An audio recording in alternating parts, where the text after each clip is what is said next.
Greetings, humans. You have entered the Command Zone, your destination for all aspects of Elder Dragon Highlander. Enjoy your stay.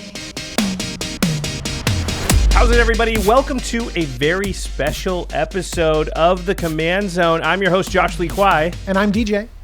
So, DJ, it's Commander Christmas. It's that time of year. Oh my gosh, I'm so excited. The Commander 2018 product is almost here.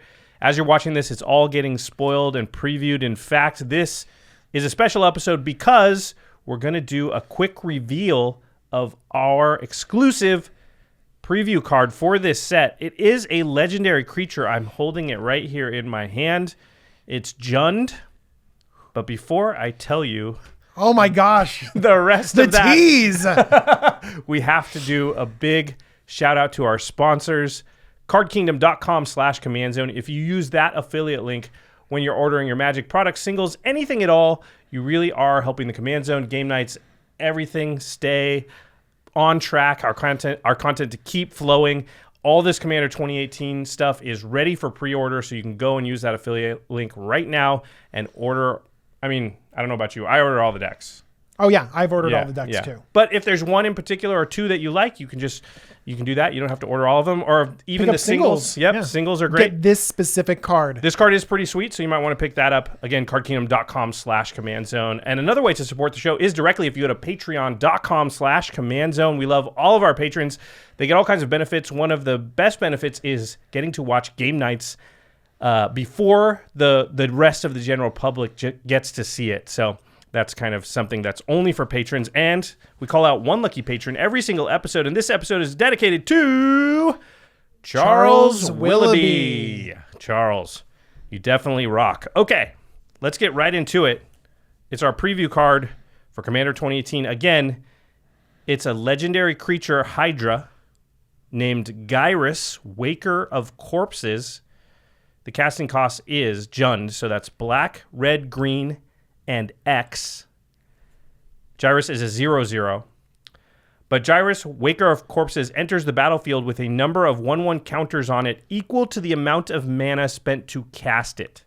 So if X is equal to 0, it'll actually be a 3/3 because you did spend 3 mana to cast it, correct? That's cool. That's a little bit different than other Hydras. Right. I like that. But if you make X equal to 3, then Gyrus will be a 6/6. However, if Commander Text is involved, that is like Prosh. You are spending mana on Commander Tax, right, so that counts. So let's say that Commander Tax just kind of goes into the X, kind of, when you think about it. Like, if you have 5 mana available and Commander Tax is 2 mana, it's died once or something, then it's kind of like casting it for X equals 2. It's basically the exact same. Wow, suddenly I'm happy about paying Commander Tax. Right, but that's not the only text on the card.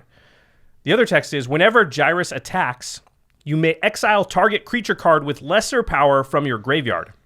If you do, create a token that's a copy of that card and that's tapped and attacking. Exile the token at the end of combat. So what happens is, let's say you play Gyrus for 5, comes out as a 5/5. Next turn, you go to attacks, and as you declare attacks, you pick a creature card in your graveyard that has power less than Gyrus, so less than 5. So you pick like a 4/4, and you put it on you pick the 4/4, it exiles it from your graveyard. Then you make a token that's a copy of that 4/4, but it's tapped and attacking. And then at the end of combat, exiles that seems pretty aggressive. In the example that you just gave, you're attacking for 9 as soon as you get a chance to swing with your commander. Yeah. And that's, I'd say, like, that's not going to be hard to achieve with this card, right? It's modest. Yeah. It's not like saying, oh, Gyrus is a 10/10, and I'm getting... Ulamog's Crusher out or something. Yeah. So what kind of synergies, cards, cool interactions do you see with a card like this, DJ?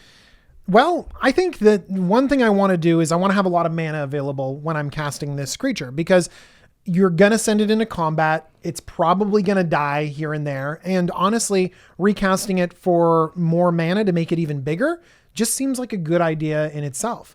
So cards that actually specifically creatures that give me mana advantage are going to be really powerful. I'm thinking Secure Tribelder has got to be one of the best because you get it immediately in your graveyard. So in this situation, you play Secure Tribelder, then you sacrifice it, sending it to your graveyard, ramping you a little bit, play your general only to get Secure Tribelder back again, and you don't care about that 1 point of damage. You just sacrifice it again to get another land. Steve. Yeah, and it's actually really good with Gyrus too, because if you place Steve, that's what we call Secure Tribe Elder, on 2, sack it, get an extra land into play.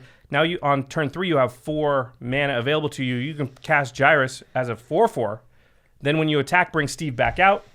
Great. Right, and there's a little rules interaction we should talk about here. So it's come up in Game Nights before with the card Reconnaissance. You can sack Steve, Secure Tribe Elder, after damage has been dealt.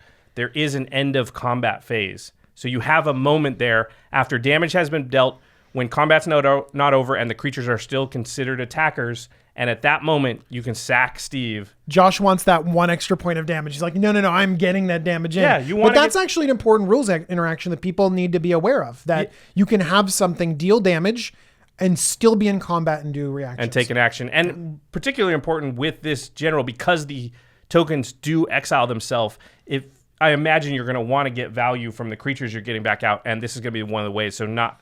Secure Tribe Elder is not the only creature maybe with a sacrifice on it that you're going to want to use in this way.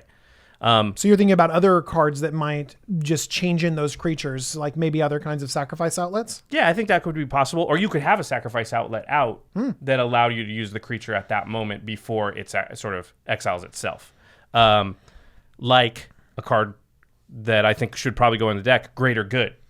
Oh, because you can deal damage with something huge, sacrifice it, draw cards, refill your graveyard. Yeah, that's a great idea. So Greater Good is 2 and 2 green for an enchantment, and you can sacrifice a creature, draw cards equal to its power, and then you have to discard 3 cards. So this is doing so many things that the deck wants to do, right? It's getting value, but it's also like, even a lot of people look at Greater Good and they're like, well, what if I have a creature and it's only got 3 power? In this deck, drawing 3 cards and then discarding 3 cards is amazing. Yeah, that's great. Yeah, because you're gonna basically use Gyrus' ability to get the creatures that are in the graveyard back out on the battlefield for value. Because you really do want stuff in your graveyard, like really badly. I mean, you might play cards like Gerard's Orders, which puts a creature in your hand and in the graveyard, even Entomb that puts something in the graveyard. Entomb is a tutor for the graveyard. It's very tutor good. for the graveyard. Yeah. It's really good. I think what's even better is having it on a creature like Satyr Wayfinder. Satyr Wayfinder is a 2-drop that mills cards into your graveyard, but if you find a land, you can put that into your hand. But honestly, hitting a land is great and all, but filling up your graveyard is what's really, really good in this deck. And, why do you say that you want it on a creature? Well, because then I can attack with this wonderful Hydra and get Satyr Wayfinder back, filling my graveyard up even more. Right, so an ETB effect, an Edge of Battlefield effect on your creature that self-mills is going to be great because you're going to get to do that more than once. So that's just reoccurring value with Gyrus. I really like that. A couple of other cards that I think be really good in the deck are token doublers. So Parallel Lives, Doubling Season. Because these make tokens. It's not like we might shortcut and pull the creature out of our graveyard and use that as the token. But in all honesty, like there's a token copy of this creature, so you can double it up. Right. So Gyrus is exiling the creature from your graveyard and then making a token copy of it. So whenever a token enters the battlefield, Parallel Lives, Doubling Season, what's the other one? Oh, you're talking about Primal Vigor. Right. So that's the third sort of token doubler. Anyway, so... But those two, the Doubling Season and Primal Vigor, they also deal with +1/+1 counters. That's true. So even more synergy with Gyrus. And then there's another interesting interaction because the way that Gyrus' rules text is worded, it says you attack, you exile the creature, you make a token, and then if you do, create a token that's a copy of that card that's tapped and attacking. And then it says exile the token at the end of combat. This wording means, I believe, that you would get to keep the Parallel Live token. Because it says exile the token. that this thing made, not the thing that the Doubling Season or the other one made. It would usually, if it was worded this way, if it said that creature has, exile it at the end of combat. It's an ability that's giving that token that would carry over to the Parallel Lives or the Doubling Season token. This one, however, I believe, again, these are new cards and nobody's seen this particular card yet, so it's hard for us to talk to anybody about it, but I believe if Parallel Lives or Doubling Season is out, Gyrus would make 2 tokens and one of them would stick around. Very cool. Even after combat. So very cool. Yeah. And like you said, the +1/+1 counter synergy is real too. So I believe those are really good cards in the deck. What else you got? There's a few other ways to make a creature stick around at the end of combat, and that would be Sundial of the Infinite. This is a tricky card. I really like it. Yeah, so Sundial of the Infinite basically lets you end your own turn. You end it right then, and it doesn't matter what other triggers or anything are going on. Ends the turn. Yeah. It's a crazy card. It breaks so many rules. And in this situation, you could just end your turn before those creature tokens have a chance to be exiled. They're supposed to be, but the turn just got ended, and none of that stuff, all those triggers, those delayed triggers and everything, they're just gone now. Just like, oops, they're gone now. And you might think, oh, well, the next, nope. You get those tokens. Yeah. It's also really good against like Cyclonic Rift, because if they try to do it on your turn, you can end your turn. Oh, that's cool. That kind of stuff. I mean, they'd have to, it's not so good against Cyclonic Rift if they cast it on the next player's turn. Sundial only works on your turn. But another card I thought of that's really good, because you're going to want to play Gyrus. You're going to want to attack right away. You're also going to be self-milling and putting things into your graveyard. Anger is such a good card in decks like this, because I'm already dumping cards into my yard, and Anger is a card that if it's sitting in your graveyard and you have a mountain, all your creatures have haste. And you want to be attacking with this. And it's so much better if you just play it, attack immediately, get the token out. Totally. Go, yeah. So I think that's a really good card. And then also anything that you can put directly into your graveyard. We talked about milling, but cards with Evoke, like Shriekmaw or Ingot Chewer, those things, you basically cast them and immediately sacrifice them, and they go straight to your graveyard. In fact, other things that have immediate sacrifices on them, like Merciless Executioner, or what's the other one? Merciless Executioner and Fleshbag Marauder. There we go. Those are sort of the two go-tos. Yeah, when they enter the battlefield, each player has to sacrifice a creature. You normally just sacrifice the Fleshbag Marauder or the Merciless Executioner, but now it's in your graveyard. So you attack with Gyrus, it comes back out, everybody sacrifices a creature again. Yeah. That's really good. Shriekmaw, that's a really good one, because it's 2 mana to evoke it. So it comes out, it destroys a non-black, non-artifact creature, and then since you evoked it, it goes directly to your graveyard. Attack with Gyrus, bring it back out. That is really, really cool too. And all of these things that deal with your opponent's creatures are really strong, because you need to be attacking with your general in order to get this advantage. So cards that clear the board, clear the way for your commander to get in and keep getting value is going to be really strong. There's another category here that we both thought of, which was cards that sort of have more power than they do when they're in the graveyard. Like more power in the battlefield than they do when they're in the graveyard. Yeah, because this is like Grenzo Dungeon Warden. Alesha kind of Or similar. Alesha, yeah, where you can have low-powered creatures but high-impact creatures, because that's what this pulls out of based on the power, not the converted mana cost or anything like that. Right, so one I really like is Duplicant. Oh, yeah. That's a creature that's a 2/4 in your graveyard, but it comes out, it exiles another creature, and then gets that creature's power and toughness. So it might be like an 8/8 or something, but in your graveyard, it's actually only got 2 power, so it's really easy for Gyrus to sort of get it. And it's another thing that affects the board in terms of creatures getting things out of the way. Yeah, it's like Shriekmaw or something in the same way, yeah. One you mentioned was Ignition Team.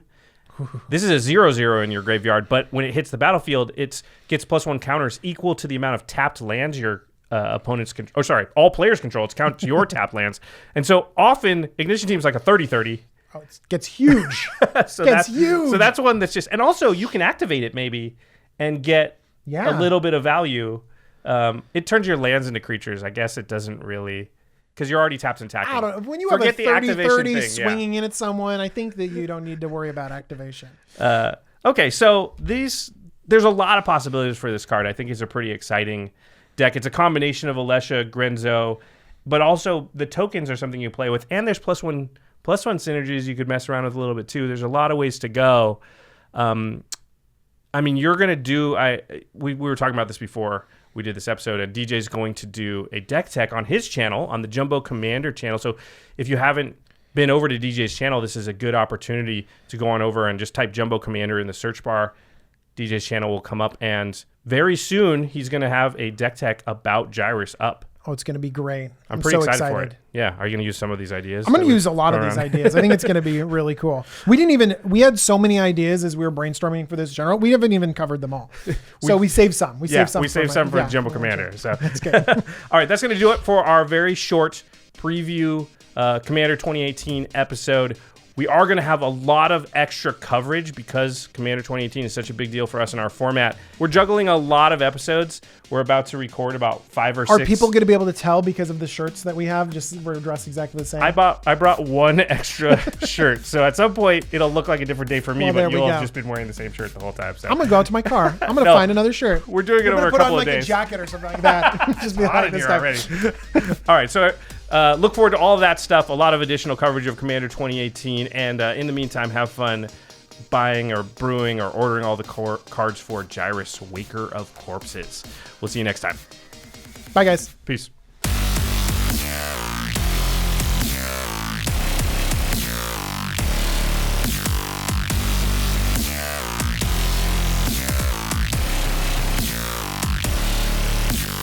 Thank you for your attention. For further inquiries, send an email to commandcast@rocketjump.com or ask us on Twitter @JFWong and @Lee Kwai. See you later, alligator. Greetings, humans.